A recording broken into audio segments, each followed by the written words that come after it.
How is everyone doing? Welcome back to another episode of The Banker Next Door. I am your host, Dr. Joe Berquist. You might notice this weekend I'm giving a little shout out to my Philadelphia Phillies here as they're doing fantastic, rolling into the All-Star break here. So very, very happy that they're doing as well as they are. And that in addition to the fact that it's so stinking hot here in the Philadelphia area right now that, I figured I'd just dress it down a little bit today. Which was nice. So, but anyway, in this episode, I wanted to talk about what's going on with pharmacies. There's been a lot of news around Walgreens right now with them closing 2,000 stores. But I also wanted to take a step back to say, there's a lot more to this. There's a lot more that's been going on over the last couple of years with CVS, with Rite Aid. And so I wanted to bring in and just share a series of articles with everybody and basically say, okay, so, and I want to talk about kind of like where this is at and where I think potentially this could be going. So let's start off here. This is an article from CNBC, and this is from actually November 18th of 2021. So almost about 3 years ago now. So CVS to close about 900 stores over the next 3 years as it shifts to a digital strategy.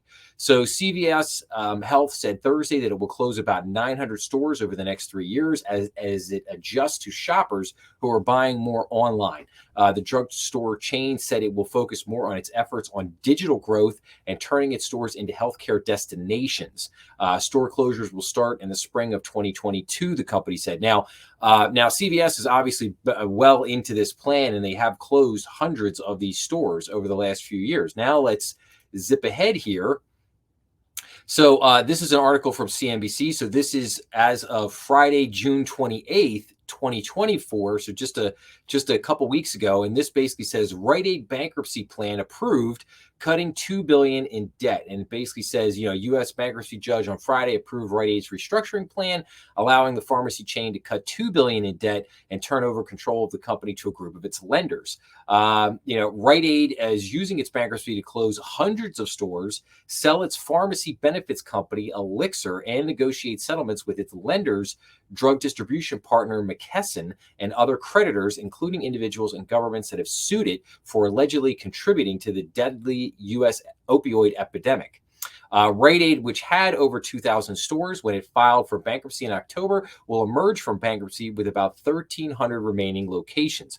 So again, now cutting 700 stores. So if we are to believe that CVS cut its 900 stores, and now we have Rite Aid coming out of bankruptcy at 700 stores. So that's 1,600 stores closed between those two. And now we get to Walgreens. So this is an article as of June 27th, 2024 from the Wall Street Journal. And this says Walgreens plans major U.S. store closures and shares tumble. So Walgreens basically had 8,600 stores. They said that they're going to close 2,000 of these stores. Walgreens Boots Alliance chief executive Tim Wentworth is taking the struggling chain in a new direction, planning to close a substantial number of poorly performing stores and pulling back on the company's plunge into the primary care business. Shares of the pharmacy chain plummeted 22% to $12.19 Thursday after the Wall Street Journal reported Wentworth's plan and the company failed to meet Wall Street's expectations for quarterly earnings and lowered its guidance for the full year. Now, again, this was a couple weeks ago. This was not as of today or as of this weekend. It was the stock's largest percent decline on record. So Walgreens will close a significant share of its roughly 8,600 stores in the U.S. Wentworth said in an interview with the Journal, the company hasn't settled on a final number of locations to close, he said, but it is reviewing about a quarter of its stores that aren't profitable and could shutter a meaningful percent of these over the next few years. So why is this happening? So I think there's a number of reasons for this. And I'm just cruising through this article, going to the bottom here.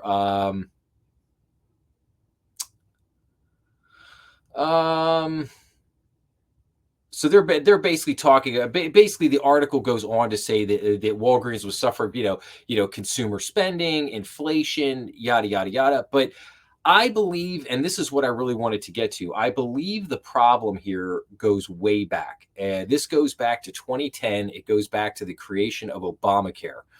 And so what happened, I would tell everyone that basically I used to have 4 or 5 customers that owned mom and pop pharmacies for a number of years. And they were great customers and they had great businesses and they did really well. And they basically got put out of business by Obamacare. Obamacare basically ruined the mom and pop pharmacy business, and it consolidated this business all into the big three here. It forced it all into Rite Aid, Walgreens, and CVS. And we were kind of told over the years that this was a good thing, that oh, hey, we have this, now we just have these three big companies, and because of economies of scale and whatnot, they'll be able to perform better than all these mom and pop pharmacies across the country. And now look at them. Now they're all basically falling apart and cutting stores, and we're probably going to end up just as in the banking industry. We have what's called banking deserts, where there's not a bank branch within. You got to drive 30 miles to get to a bank branch. In the food industry, where you have to, you have food deserts, which, you don't have a food store in your town, or you got to drive 30, 40, 50 miles to get to a food store. Now we're going to end up with pharmacy deserts, where there's not going to be a pharmacy near you, where you're going to have to drive, forever to buy the pharmacy, or what I'll get to in a minute, I have to do everything online. But getting back to Obamacare is what has led us to this right now. And now the news media, and particularly places like CNBC and the Wall Street Journal, they're not going to say that. They're not going to tell you that. Another great example of this is medical supply companies. I used to have 4 or 5 great customers who ran medical supply companies that had, these were companies that did, anywhere between 10 and $100 million a year in business. These were really good companies that were around for, some of them were around for, 20, 30, 40 years, had very successful owners, did very well. And these were companies that supplied things like wheelchairs, walkers, what else was that? Stair lifts, breathing machines, oxygen tanks, any kind of stuff that you could think of. They supplied a lot of medical equipment to hospitals and things like that. And then Obamacare came in and basically said, oh no, we have to now go to this bid system, and you have to bid in order to get these contracts now. And unfortunately they tried to bid, couldn't be the lowest price provider. And a lot of them lost 30-40% of their business overnight. And that was it. And it was game over. And then you had some Wall Street hedge funds that decided to come down or go all around the country doing what's called a roll up, where they just bought up all these mom and pop companies. And, and basically a lot of them were forced into the situation where it's either they got bought up, or they were just going to go out of business. So they had to take whatever the offer was, or they were basically going to go out of business and be left with nothing. And then their 20, 30, 40 years of building a business just went down the toilet. And that's what happened. And now and then you had these companies rolled up. They rolled a lot of these medical supplies up into companies that are massive now. They're companies doing 300, 400, 500, $600 million a year in business, maybe even a couple $1 billion a year in business. And that's what we're left with now. And these massive providers, they put out all these small businesses out of business.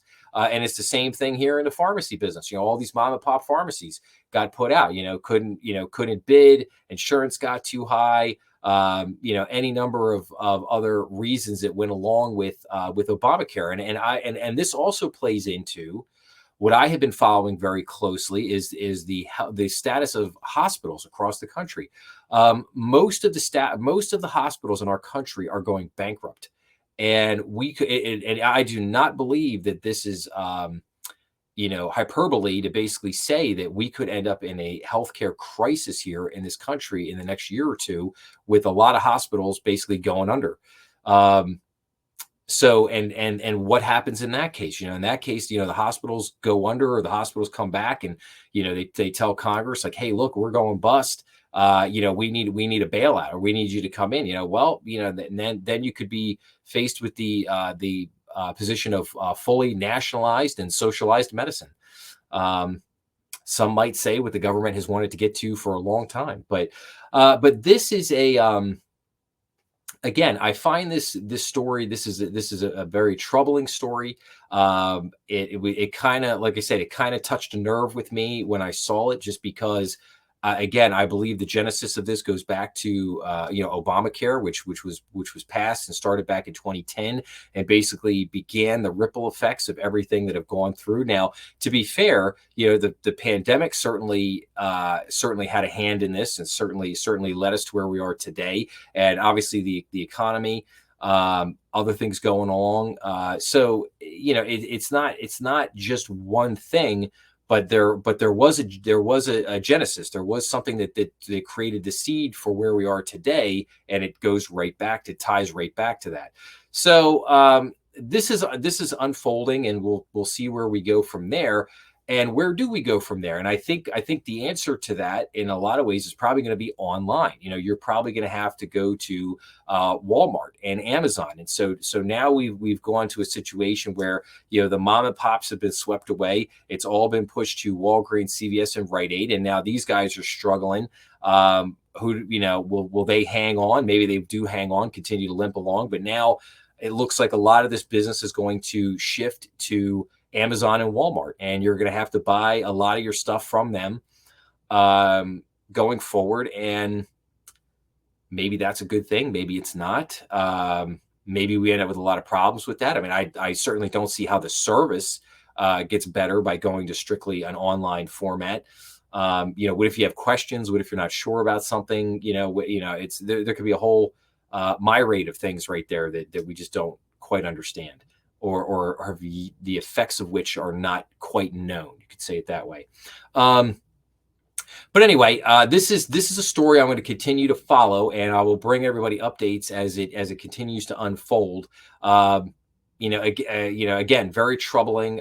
Not something this is, again, not something I was excited necessarily to report on. I just wanted to. It was just something important that I thought I would point out, that again, and I point this out because it's not just about the pharmacies. It's about all of the small business customers that have been lost. The small businesses that have gone out, the number of small business customers that banks have lost in the last 10, 14 years, because of these changes that have come down.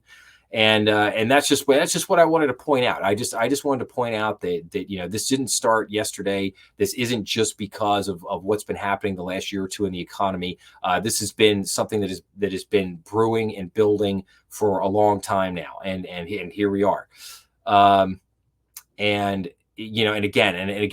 I'm also frustrated because I feel like this was preventable. I feel like that if Congress had done its job and had fixed a couple of these things, we wouldn't be sitting here in this situation today. But anyway, here we are.